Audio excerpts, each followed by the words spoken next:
गौरीपूजन सगळ्यात महत्त्वाचा दिवस गौरी गणपती सणातला. सकाळी लवकर उठून मयुरा आणि मी स्वयंपाक चालू केला. मयुराने तर अप्रतिम नैवेद्य बनवलेला आहे. तिने तर स्वयंपाक पण सगळा केलेला आहे आणि नैवेद्यसुद्धा भरलेला आहे. सो ह्या नैवेद्याचं मी महत्त्व आज सांगणार आहे सगळ्यांना. बरेच जण मला बरेच वर्ष विचारत आहेत. सो हा नैवेद्य पूर्ण चांदीचं पान आहे केळीचं आणि वाट्यासुद्धा द्रोणसुद्धा चांदीचे आहेत. 7 प्रकारच्या भाज्या, 8 प्रकारच्या कोशिंबिरी सगळं असतं ह्या नैवेद्यामध्ये. आणि या द्रोणमध्ये पूर्ण अळणी आमटी, तिखट आमटी, कढी, दुधाची वाटी, तुपाची वाटी आणि मुदी आहेत 5 प्रकारच्या. साखर भात, शिरा, मसाले भात, पांढरा भात, शेवयाची मूद आहे, अळूची वडी, भजी, तळण आणि अशा प्रकारे हा पूर्ण नैवेद्य भरून झालेला आहे.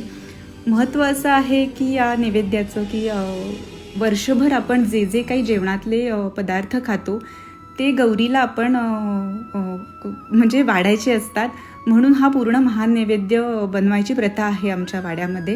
गेले 200 वर्ष झालं आम्ही हे प्रथा चालवत आलेलो आहोत आणि मी सुद्धा आवडीने करते. हे सगळं मला खूप जास्त आवडतं करायला आहे आणि अशा प्रकारे मी हा सगळा नैवेद्य दाखवलेला आहे. जशी आपल्या सगळ्यांना गौरीचं सगळ्यांना सगळंच करायला आवडत असतं आणि आपल्या सगळ्यांना अशीच गौरी प्रसन्न होऊ देत आणि त्यांचे आशीर्वाद आपल्या मागे असू देत.